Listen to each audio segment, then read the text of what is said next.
এই যে আমাদের পিকনিক হচ্ছে, খাওয়া দাওয়া হচ্ছে, দেখো কলা পাতায় করে, শীতকালীন পিকনিক। আমার বাবা খাচ্ছে, এই হচ্ছে আমার ভাত কলা পাতায়। জায়গাটা দেখো কি সুন্দর,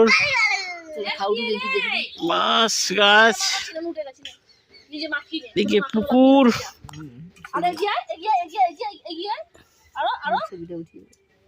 শীতকালীন পিকনিক। মাসি এই উনুনে রান্না হয়েছে, মাটির উনুন।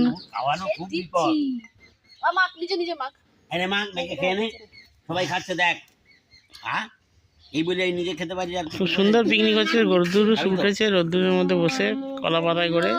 আর এত সুন্দর একটা জায়গা, চারদিকে গাছপালা, নিজে ভাত মাখতো, ভাত মেখে দিচ্ছে, ওই জন্য লেগে গেছে। এখানে পুকুর, এখানে শিয়াল দেখা গেছিল। তাকে বাড়ি তাড়িয়ে দেবে।